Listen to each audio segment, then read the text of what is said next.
CM योगी, दोनों deputy CM Keshav Maurya और Brajesh Pathak, BJP प्रदेश अध्यक्ष भूपेंद्र सिंह चौधरी और महामंत्री संगठन धर्मपाल सिंह शामिल होने वाले हैं। इसके साथ ही आपको बता दें, बीजेपी के राष्ट्रीय अध्यक्ष जेपी नड्डा और गृह मंत्री अमित शाह भी इस बैठक में मौजूद रहेंगे। बताया जा रहा है कि बैठक में उपचुनाव की तैयारी और प्रत्याशी चयन पर मंथन किया जाना है, चर्चा होगी। यूपी में 10 सीटों पर उपचुनाव होने वाले हैं और इसी उपचुनाव को लेकर आज दिल्ली में बीजेपी की बड़ी बैठक होने वाली है। योगी शाह की आज दिल्ली में बड़ी बैठक होगी और इसमें कौन से बड़े चेहरे शामिल होने वाले हैं? सीएम योगी, दोनों डिप्टी सीएम केशव मौर्य और ब्रजेश पाठक, साथ ही साथ बीजेपी के प्रदेश अध्यक्ष भूपेंद्र सिंह चौधरी और महामंत्री संगठन धर्मपाल सिंह इस बैठक का हिस्सा होने वाले हैं। और इसके साथ ही साथ बीजेपी के राष्ट्रीय अध्यक्ष जेपी नड्डा और उनके साथ गृह मंत्री अमित शाह भी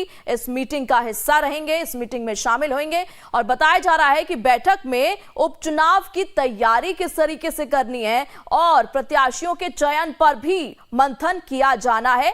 10 सीटों पर उपचुनाव होने हैं यूपी में। जातीय समीकरण के लिहाज से मिल्कीपुर, कटेहरी, मझवा, मीरापुर, गाजियाबाद और खैर में बीजेपी के लिए मुकाबला ज्यादा मुश्किल नहीं है, लेकिन समाजवादी पार्टी के यादव परिवार की परंपरागत सीट करहल, मुस्लिम बहुल सीट कुंदरकी और सीसामऊ में बीजेपी को कड़ी चुनौती मिलेगी।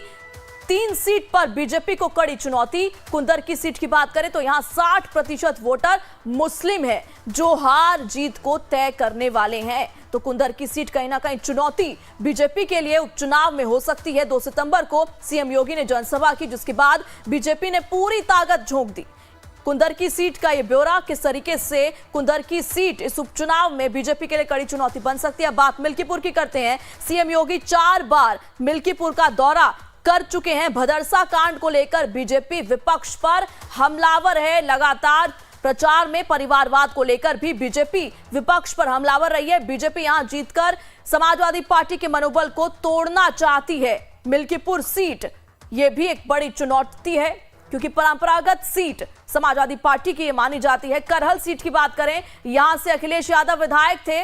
1.25 लाख से ज्यादा यादव वोटर्स करहल में हैं, तो कहीं ना कहीं करहल गढ़ है समाजवादी पार्टी का। ये पूर्व सीएम मुलायम सिंह यादव की कर्म भूमि भी रही है और ऐसे में समाजवादी पार्टी यहां मजबूत दिखाई पड़ रही है, इसलिए ये सीट चुनौती हो सकती है उपचुनाव में। बीजेपी यहां हर हाल में चुनाव जीतना चाहती है और ये तीनों ही सीट इस बार के उपचुनाव में 10 सीटों को लेकर जो उपचुनाव होने हैं यूपी में, उसके लिए चुनौती बन सकती है। इस बीच इस खबर पर आगे की जानकारी के लिए हमारे साथ हमारे संवाददाता धीरज त्रिपाठी जुड़ चुके हैं। धीरज जी, 10 सीटों पर उपचुनाव होने हैं, उसको लेकर आज मंथन होगा, मीटिंग होगी और इस बीच 3 सीटों का ब्यौरा हमने दिया कि किस तरीके से मिल्कीपुर, कटेहरी, मझवा, ये तमाम सीटें यहां पर जीतना तो आसान है, लेकिन परंपरागत सीट जो है करहल, मुस्लिम बहुल सीट कुंदरकी और सीसामऊ चुनौती बन सकते हैं बीजेपी के लिए उपचुनाव में। जी बिल्कुल, देखिए भारतीय जनता पार्टी उत्तर प्रदेश की 10 सीटों पर होने वाले उपचुनाव को लेकर लगातार सक्रिय है और पिछले दिनों Bharatiya Janata party core group की एक महत्वपूर्ण बैठक मुख्यमंत्री आवास पर हुई थी। इसमें सभी 10 सीटों पर पार्टी प्रत्याशियों के पैनल, एक सीट पर 3 प्रत्याशियों का पैनल केंद्रीय नेतृत्व को भेजा गया था। इसी क्रम में भारतीय जनता पार्टी की आज एक महत्वपूर्ण बैठक होने वाली है, जिसकी अध्यक्षता भारतीय जनता पार्टी के राष्ट्रीय अध्यक्ष जेपी नड्डा करने वाले हैं और देश के जो गृह मंत्री हैं अमित शाह इस बैठक में रहने वाले हैं। उत्तर प्रदेश की बात करें तो भारतीय जनता पार्टी के प्रदेश अध्यक्ष भूपेंद्र सिंह चौधरी, उत्तर प्रदेश के मुख्यमंत्री योगी आदित्यनाथ, उप मुख्यमंत्री केशव प्रसाद मौर्य, ब्रजेश पाठक, भारतीय जनता पार्टी के प्रदेश महामंत्री संगठन धर्मपाल सिंह रहने वाले हैं। और इस बैठक में जो पार्टी प्रत्याशियों के पैनल, एक सीट पर 3 प्रत्याशियों का पैनल भेजा गया था, उस पर चर्चा करेंगे। जातीय समीकरण को देखते हुए पार्टी प्रत्याशियों के नाम पर अंतिम फैसला हो सकता है इस बैठक में। हालांकि आज औपचारिक रूप से इसमें प्रत्याशियों की घोषणा की बात नहीं होगी, आने वाले 2-4 दिनों में प्रत्याशियों की घोषणा हो सकती है। पिछले दिनों आपने देखा होगा कि समाजवादी पार्टी ने उत्तर प्रदेश की 6 सीटों पर प्रत्याशियों की घोषणा की थी। उसके बाद नैतिक रूप से भारतीय जनता पार्टी पर कुछ दबाव भी बढ़ा है। देखिए, जो 6 प्रत्याशी जिनकी पहली सूची समाजवादी पार्टी ने निकाली थी, उसमें एक नया नाम जो आप देखिए लालू प्रसाद यादव के दामाद तेज प्रताप को दिया गया था। जी बिल्कुल, समाजवादी पार्टी की तरफ से जो पूर्व सांसद तेज प्रताप यादव है, जी। उन्हें करहाल से समाजवादी पार्टी ने उम्मीदवार बनाया है। इसके अलावा समाजवादी पार्टी के तमाम नेता, विधायक या उनके पार्टी के जो वरिष्ठ नेता है, उनके परिजनों को भी प्रत्याशी बनाया गया है। 6 में से 5 सीटों पर समाजवादी पार्टी से जुड़े एक तो मुलायम परिवार से तेज प्रताप यादव है, उन्हें करहाल से उम्मीदवार बनाया गया था। इसके अलावा अन्य जो सीटें थी उनसे जुड़े हुए जो पार्टी के नेता है, सांसद हैं, विधायक हैं, प्रकार मिल्कीपुर में आप देख लीजिए कि अजीत प्रसाद को टिकट दिया गया, जो वहाँ के सांसद अवधेश प्रसाद हैं।